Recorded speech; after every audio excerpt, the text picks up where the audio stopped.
कोलकाता में रेप और मर्डर कांड को 4 दिन हो चुके थे। अस्पताल में इलाज करने वाले डॉक्टर सड़क पर इंसाफ की गुहार लगा रहे थे।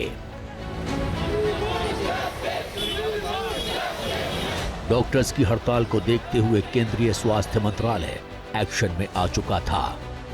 सभी मेडिकल कॉलेजों को डॉक्टर्स की सुरक्षा के दिशा निर्देश जारी किए गए।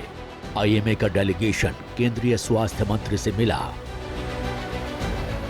डॉक्टरों को सेफ्टी के लिए एक सेंट्रल लॉ आया जाए। बेटी बचाव के लिए हमें सिक्योरिटी करनी पड़ेगी। इसी दौरान कोलकाता हाई कोर्ट से बड़ा फैसला आता है। हमने पुलिस को जांच के लिए समय दिया होता, लेकिन मामला अजीब है। घटना के 5 दिनों के बाद भी पुलिस किसी निष्कर्ष तक नहीं पहुंची है। इस बात की पूरी संभावना है कि सबूत मिटा दिए जाएंगे। इसलिए हमें लगता है कि मामला तुरंत सीबीआई को ट्रांसफर किया जाना चाहिए। ये कहते हुए हाई कोर्ट ने मामले की जांच सीबीआई को सौंप दी। पुलिस को केस से जुड़े सभी मटेरियल 14 अगस्त 10 बजे तक सीबीआई को सौंपने को कहा। विक्टिम का फैमिली भी आया, बहुत अच्छा रिजल्ट आया। Now we demand health minister as well as chief minister should resign from her post. त्याग पत्र दे दीजिए। लेकिन उससे पहले ही 13 अगस्त की शाम को मेडिकल कॉलेज अस्पताल से हैरान करने वाला वीडियो सामने आया। अस्पताल में उसी जगह तोड़फोड़ की गई जहां हैवानियत को अंजाम दिया गया था। टूटी दीवारों और लटकते बिजली के तारों वाला ये वो सेमिनार रूम है जहां वारदात हुई, और उसके ठीक बगल में यानी 10 मीटर से भी कम के दायरे में तोड़फोड़ की गई। हम लोग बहुत उद्विग्न है इस इंसिडेंट्स के लेके। हम लोगों का ये मांग है सीबीआई हम लोगों के से बात करे। कोलकाता पहुंची सीबीआई की टीम ने पुलिस से जांच रिपोर्ट यानी केस डायरी ली। सबसे पहले कोलकाता पुलिस की तरफ से केस में दर्ज बयानों की जांच की। कोलकाता पुलिस ने आरोपी संजय रॉय को भी सीबीआई को सौंपा। सीबीआई ने उसी दिन संजय रॉय से पूछताछ शुरू की। सीबीआई की टीम के साथ ही फॉरेंसिक टीम भी कोलकाता पहुंची। मकसद नए सिरे से सबूतों की तलाश करना था। लेकिन उसी रात अस्पताल में कुछ ऐसा हुआ जिसने सबूतों की मिटाने की साजिश को सामने रख दिया।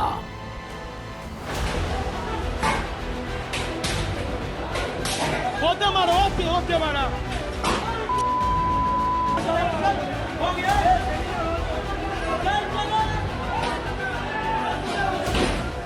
14 अगस्त की रात आरजी कर मेडिकल कॉलेज की ये तस्वीरें बताती हैं कि कॉलेज में कैसा हंगामा हुआ।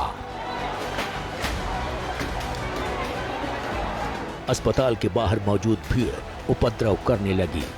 उपद्रवियों ने अस्पताल में घुसकर जमकर तोड़फोड़ की। अस्पताल में रखी मशीनें, फर्नीचर को नुकसान पहुंचाया। सीसीटीवी कैमरों को भी नुकसान पहुंचाया। भीड़ ने पुलिस की गाड़ियों में तोड़फोड़ की, पुलिस पर पत्थर फेंके। पुलिस ने भीड़ को कंट्रोल करने के लिए लाठीचार्ज किया और आंसू गैस का इस्तेमाल किया। सवाल उठे कि अस्पताल में तोड़फोड़ करने वाले गुंडे कौन थे? क्या इसका मकसद सबूत मिटाना था? सबूत मिटाकर किसे बचाने की साजिश थी? अस्पताल में तोड़फोड़ के बाद विपक्ष लगातार यही सवाल पूछ रहा है। सवाल यह भी उठता है कि रेपिस्ट निश्चिंत है, लेकिन प्रोटेस्टर्स पर मॉब आकर हमला करती है। ये कैसे संभव है कि गुंडे आकर, मॉब आकर अस्पताल में तोड़फोड़ करते हैं और मीडिया की रिपोर्ट ये कहती है उन चीजों के साथ तोड़फोड़ करते हैं जो शायद एविडेंस का हिस्सा है। अस्पताल में बहुत सारे सबूत मिटाने की कोशिश की गई है, इस तरह के आरोप लग रहे हैं, कैसे देखते हैं इसको? ये सही नहीं है। आरोप मिटाने का किसी को इंटरेस्ट नहीं है। कोई इसको मिटाने का कोशिश नहीं करेगा। जिस वक्त देश आजादी का जश्न मना रहा था, तब कोलकाता की डॉक्टर बेटी के लिए इंसाफ की जंग भी तेज हो चुकी थी। अस्पताल में हुई तोड़फोड़ को लेकर राजनीति अपनी चालें चलती रही, तो दूसरी तरफ डॉक्टर सड़क पर इंसाफ की जंग लड़ते रहे। वहीं मामले की जांच कर रही सीबीआई की टीम पीड़िता के घर पहुंची। हत्या के आरोपी संजय रॉय की मां ने एबीपी न्यूज से कहा कि संजय को सजा मिलनी चाहिए। बहुत खराब लग रहा है, ऐसा कर सकता है? जिसका 4 बहन, 2 गुजर गया, बाप गुजर गया, उनका भगना भगनी कोई अपना करियर खराब कर सकता है? 16 अगस्त का दिन राजनीति के नाम रहा। ममता सरकार के खिलाफ बीजेपी सड़क पर उतरी, जोरदार प्रदर्शन किया। बीजेपी नेताओं ने आरोप लगाया कि ममता सरकार आवाज दबाना चाहती है।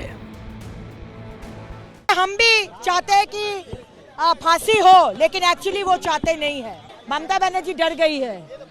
हम लोग चाहते हैं वो पदत्याग करे, because she is responsible for this. BJP एक तरफ प्रदर्शन कर रही थी तो दूसरी तरफ ममता बनर्जी मार्च निकाल रही थी। आरजी कर मेडिकल कॉलेज में ट्रेनी डॉक्टर रेप और मर्डर केस में इंसाफ की मांग के लिए सीएम ममता बनर्जी खुद सड़क पर उतर आई। महिलाओं के साथ मैलाली से डोरीना क्रॉसिंग तक पैदल मार्च किया। आरोप लगाया कि 14 अगस्त की रात आरजी कर मेडिकल कॉलेज में जो कुछ हुआ उसके पीछे बीजेपी और लेफ्ट की साजिश है। সিপিএম আর বিজেপি ভাঙচুরটা করেছে আরজি করে গিয়ে রাত্রি 1টার সময় 12টার পরে সিপিএম এর ডিওয়াইএফ এর ফ্ল্যাগ নিয়ে ভিডিওতে দেখা যাচ্ছে ডিওয়াইএফ এর ফ্ল্যাগ, আর বিজেপি নিয়েছে ন্যাশনাল ফ্ল্যাগ। ন্যাশনাল ফ্ল্যাগ সব জায়গায় পলিটিক্যাল কাজে ব্যবহার করা যায় না। মণিপুরে বিজেপি কটা টিম পাঠিয়েছিলেন? সিপিএম কটা টিম পাঠিয়েছিলেন? হাতরাসে কজনকে পাঠিয়েছিলেন? উন্নয়তে কাকে পাঠিয়েছিলেন? साफ है कि हफ्ते भर में ही देश की होनहार बेटी से हैवानियत सियासत के फेर में फंसने लगी है।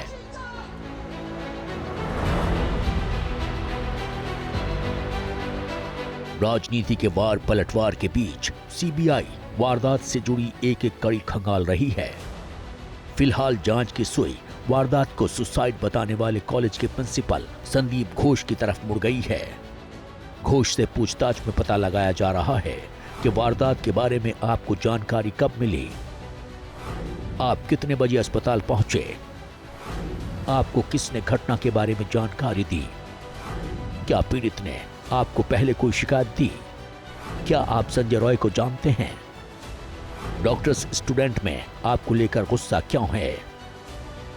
ऐसे तमाम सवाल हैं जिनका जवाब सीबीआई जानने की कोशिश कर रही है, लेकिन सवाल बाकी है कि क्या देश की डॉक्टर बेटी को इंसाफ मिल पाएगा।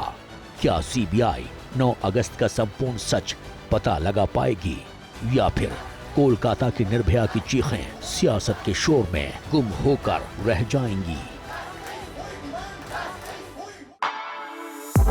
For exclusive and insightful videos, subscribe to our new channel ABP Live Premium.